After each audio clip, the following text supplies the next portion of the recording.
Hey folks, I'm back. Well, we've got the interior of both the tunnel liners weathered now, as we can see here. So I'm going to put it in place and then we'll seal it down with some hot glue to hold it in place.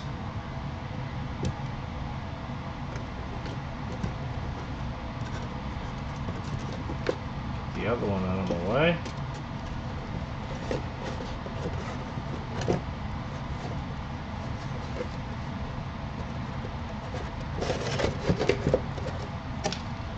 Go.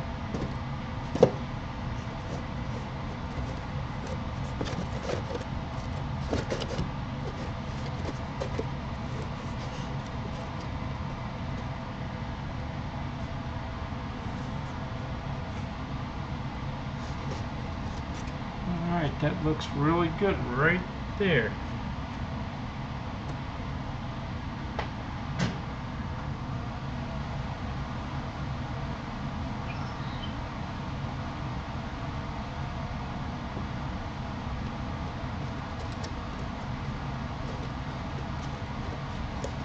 Come from behind here and make sure the tunnel roof is all the way up.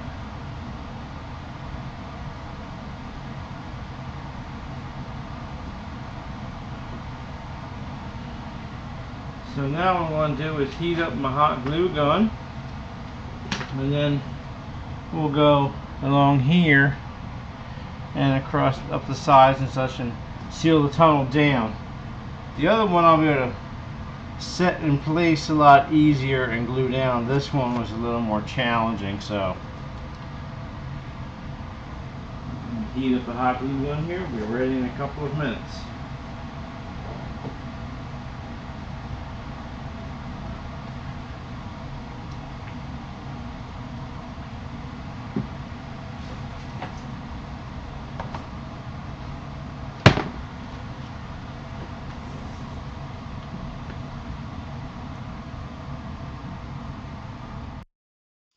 Well guys, here's my finished, sort of finished hill. All the cardboard webbing is in place. It's ready for me to apply the masking tape surface and then paint it, then apply my plaster scenery base, paint that, and then ground foam, etc. So the tunnel liners are glued in, tunnel portals glued down, all the cardboard webbing glued in place. So it's been a fun little project. I'll have to do the back side of the divider here. Over on this side, on the other side there's be another, the other end of the tunnel. So that'll be a future project, but I wanted to definitely get this piece of it on some video. Hey guys, it's Barry. Welcome back to the Train Cave. We're going to get ready to mix up some of my plaster scenery base and apply it to my tunnel. So I have all my formulas right here on my iPhone in Evernote. So the scenery base mixture that I use, which is, again, this is modified from what I've learned from Joe Fugate's DVD series of his Siskiyou line, but in particular the 10 Mile Creek portion. I'm using 4 parts fine vermiculite from Lowe's, 3 parts of patching plaster from Ace Hardware. I bought a 25-pound bag. Since I'm using the plaster of Paris and I'm not putting in the Portland cement, I mix a ½ teaspoon of baking powder from Walmart with each cup of plaster of Paris. Then I add a little bit of the Rich Art Dust Free powder paint in there to give it a little bit of gray color. So let's get started mixing up some plaster, okay?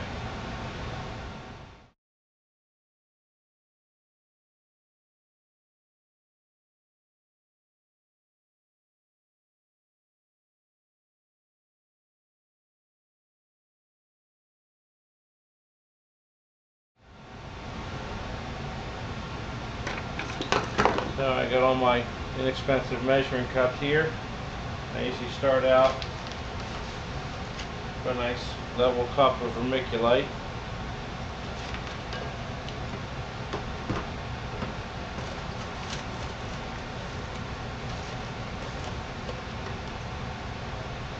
And we'll add a cup plaster in. Stir them up dry, just to blend them together.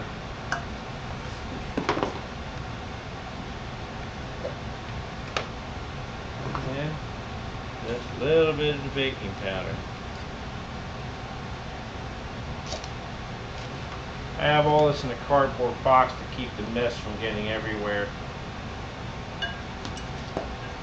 Okay, now go back. I'll throw in two things of vermiculite this time. And we'll mix that up some. Vermiculite is what makes it lighter and gives it a good texture.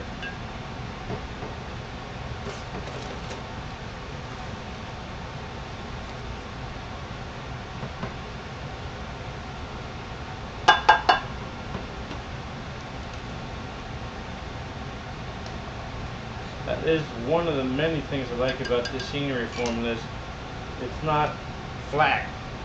You know, it has texture to it. And when you put grass and everything over it, it really looks good.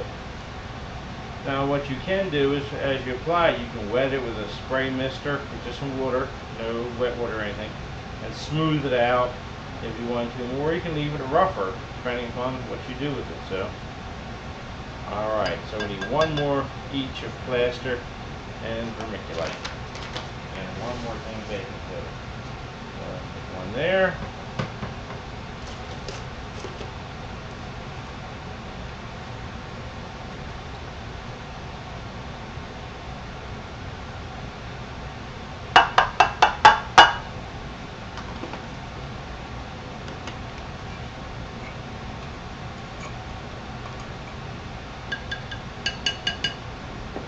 Now when I'm done with this, what I do is I portion out into like a 2-quart bucket and add water as I go along until I get the mixture of the right consistency that I want.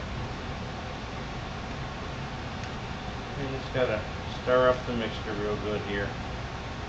And then what we'll do is, I vary how much I have this I throw in. I usually just sprinkle a little bit on top. And a little bit of this can make the mixture nice and light gray. But just a little splash is all you need, really. See, I substitute that instead of the Portland cement because I can only buy Portland cement in 50-pound bags. I wasn't going to be mixing up 50 pounds of Portland cement anytime soon, so I decided to a little bit of the black powder paint. I have a bunch of bottles of that around. Okay, so now I just take and mix it up with my cup here too to make sure I get all the stuff off the bottom. That's why it pays to do it in layers. See, as you mix each layer thoroughly, it takes less mixing in the end. Alright, looks pretty good here. Alright, so I have a very well used 2.5 quart thing from Lowe's. So what I'll do, one, and a little, about roughly 2.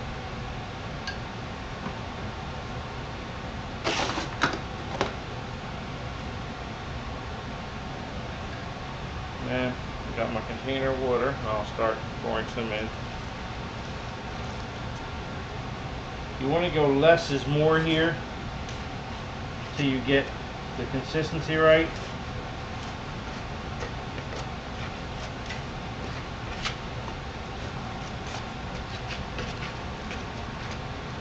You want to scrape down the bottom, make sure you get all the dry stuff off the bottom. Okay. I wanted like the consistency of ice cream. That's a little soft, you know. I've gotten pretty decent at getting the right amount of water in here. Let's see if you can see. See, it's not too stiff right now. It's easy to work. So, alright. Looks like we're ready to go over to the tunnel. So let's turn the camera here. Alright. I just put this on with a regular putty knife, so let's start up top here. Just wet the surface a little bit so it doesn't rob any moisture from the plaster.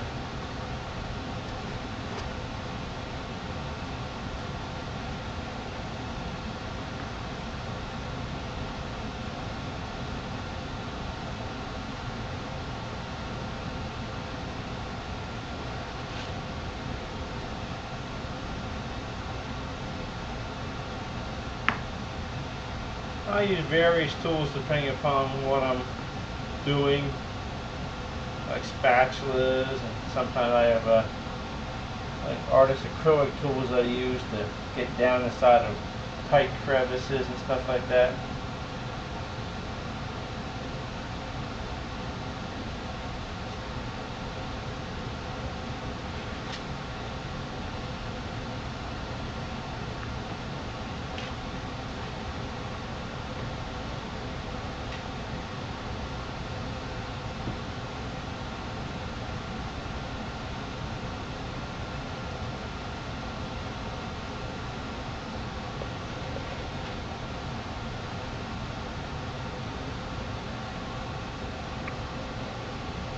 And you want to keep this 1/8 to 1/4 inch thick.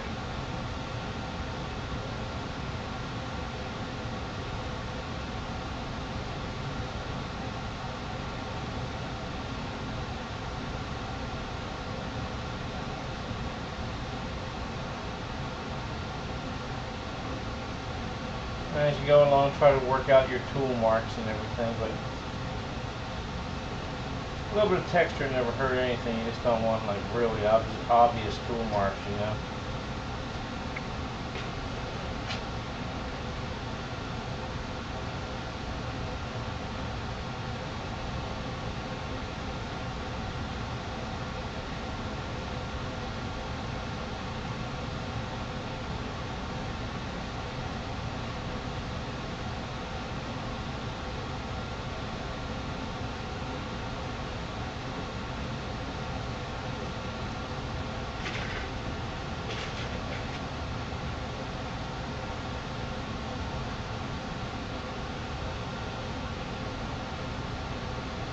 Once you've done it a few times, it's fairly straightforward. It's not very hard at all. Just learning the mixtures, and if anybody's interested, I'm going to post the graphic in the video of what the mixture combination is. But if you're interested, I can send you an email or something with the mixture in it. Or if you're a member of Train Masters TV, just go find the 10 Mile Creek series. That is where this is from. So that's part of the Siskiyou line video.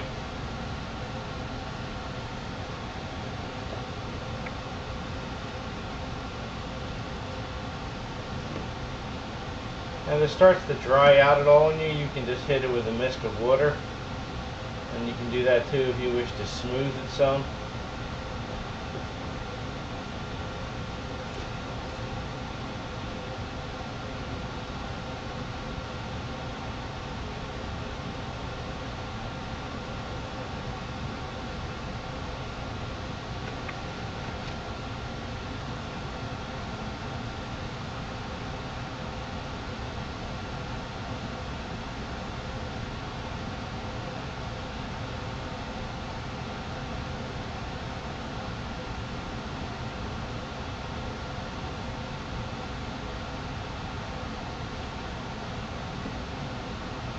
And when you get to the edge of an area, if you're not going to be adding more right away, what I tend to do is try and feather it out some.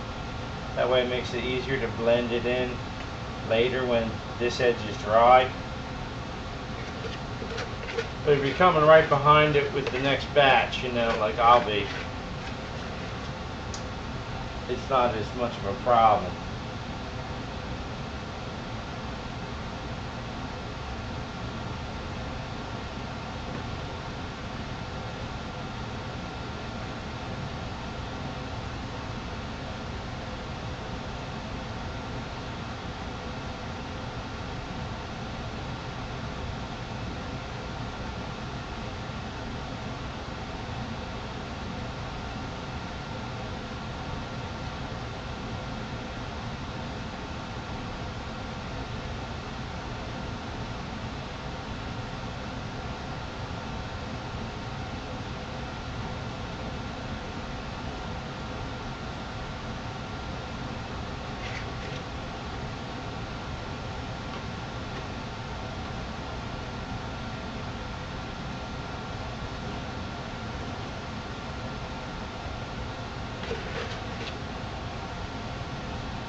Alright, there we go, guys. Everything's looking real good now. So I got to go back and load up another bucket, and I'll continue on. But let me move the camera in closer to see if you guys can get a good look at how the texture looks.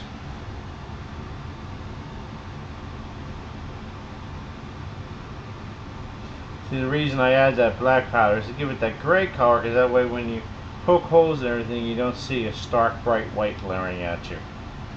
So